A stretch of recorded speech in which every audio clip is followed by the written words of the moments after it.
आराध्य दैवत छत्रपती शिवाजी महाराज, आपले आराध्य दैवत माननीय डी.बा. पाटील साहेब वाजेकर साहेब आणि 5 हुतात्म्यांना अभिवंदन करून आपण व्यासपीठावर असलेले सर्व नेते मंडळी, आपण सर्व बंधू आणि भगिनी, मला एकमेव आनंद होत आहे की आज आपण पहिल्यांदा उरणमध्ये पदवाटप करत आहोत आणि या कार्यक्रमाला आपण सर्व इथं जमा झालेले आहोत.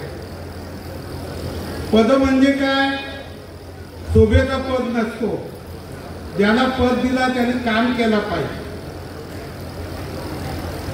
उरण मतदारसंघ एक असा मतदारसंघ आहे, कन्याकुमारी ते काश्मीर, एक कर्जतचा टोक, एक उरणचा टोक, 3 जिल्ह्यात तालुक्यामध्ये विभाजन आहे.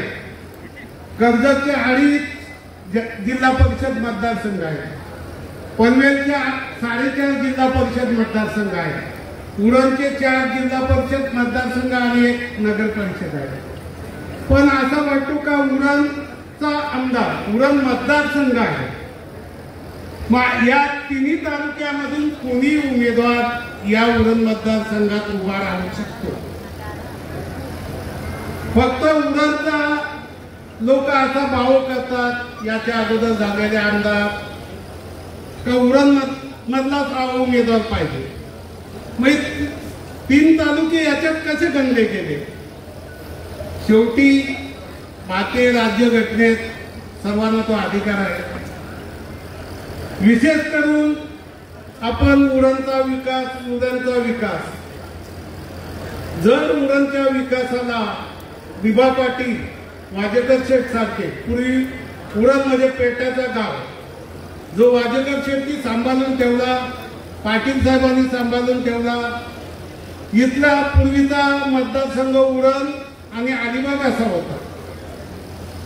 पनवेलला मध्यस्थी असल्यामुळं इथं काम करत असताना पनवेलमधून पूर्वी सुरुवातीला वेब पाटील साहेब निवडून आले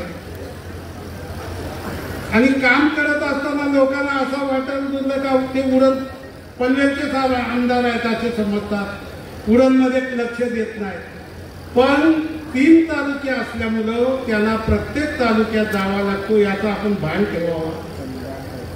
आणि माझ्यासारख्यावर असे आरोप केले जातात की मी कोणाला तरी मदतीला माझा मुलगा उभा केला. मला कोणाला मदत करायची असतो, दान धर्म करायचा असतो, अलग आहे. मी शेतकरी कामगार पक्षाचा निष्ठावंत कार्यकर्ता आहे. मला या पक्षाने पनवेल नगर परिषदेचा अध्यक्ष केला होता, शिल्पोचा डायरेक्टर केला होता. माझ्या कुठल्याही पदाच्या कार्यकालात कुठलाही माझ्यावर आरोप नाही. कोणी माझ्यावर आता आरोप करीत असतील करू दे, मी कुठलाही चुकीचं काम करत नाही. चुकी एखादी झाली असेल तर ती चूक नसते हे लक्षात घ्या. त्याला पुरावा असतो. चूक अशी होत नसतो, पुराव्याशिवाय एखादा कुठलाही कोण काम करत नसतो.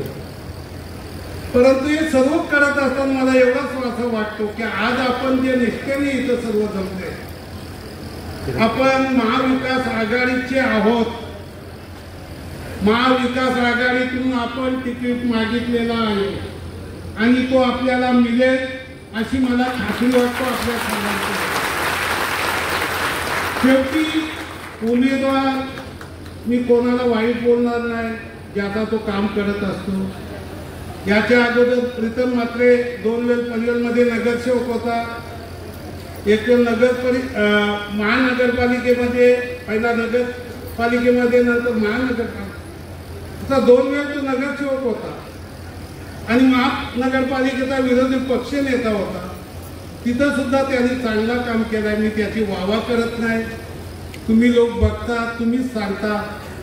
पण आता कसं स्टेजवर बसल्यावर जसं जात्यावर बसल्यावर ओव्या येतात तसा बोलावा लागतो. कोणी कोणाचा कौतुक करण्यापेक्षा जनतेने कौतुक करणं फार महत्वाचं आहे. मी काम केलं, मी काय केलं, आज आपल्याला इथे फलं दिसतात. ही निव्वळ शेतकरी कामगार पक्षाचे मुलं दिसतात. याची प्रत्येकाने भान आणि जाणीव ठेवावी. 1981 आणि 84 ते लढे केले नसते. त्यावेळेचे आपले नेते पाटील साहेब होते, पण तुम्ही आम्ही सर्व जनता शेतकरी कामगार पक्षाचाच तो लढा झाला होता. आणि त्याच्या मागे तुम्ही आम्ही होतो. आपले नेते मंडळी होती, वाजेकर शेठ असतील, उरणचे बरेचसे आसुराम शेठ असतील, हृदय जोशी असतील, अनेक प्रकारचे जे पूर्वी नेते होऊन ते गेले.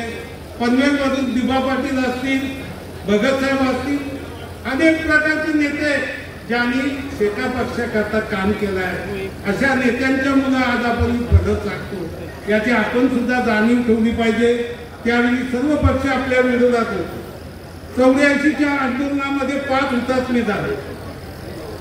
त्यांना अभिवादन करायला 16 आणि 17 जानेवारीला आपण जमत होतो. पण लोकांना तेवढी आठवण नाही का हुतात्मे झाले नसते तर आपल्याला 12.5% मिळाले नसते.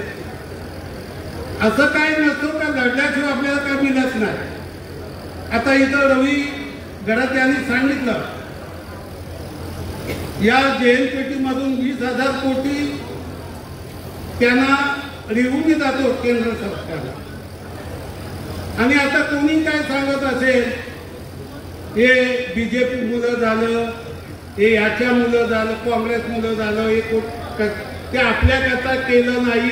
20,000 कोटी रेव्हेन्यू दर वर्षाला जातो म्हणून हे रस्ते दिसतात. नाही तर आपल्या गावातले रस्ते बघा, उद्या कर्जाचा रस्ता बघा झालाय का तेवढ्या प्रकारे. बोऱ्याचा नगर परिषद आहे. हे लक्षात ठेवण्यासारखे काही मुद्दे आहेत. आपल्याला लढल्याशिवाय काही मिळालं नाही. आणि आपला हक्काचा आमदार असावा म्हणून आपण महाविकास आघाडीकडे आणि आजच्या याच्यातून ज्यांना ज्यांना पदं दिली जातील त्यांनी पक्षाच्या कामाकरता त्याचा उपयोग करावा. मी महिला भगिनींना नवरात्रीचा उत्सव चालू आहे, शुभेच्छा देतो. त्यांच्यासोबत त्यांच्या फॅमिलीला देतो. आणि आपण ज्या संख्येने आलात त्याबद्दल आपल्याचे सर्वांचे धन्यवाद आणि आभार मानून माझे 2 शब्द संपवतो. जय हिंद, जय महाराष्ट्र.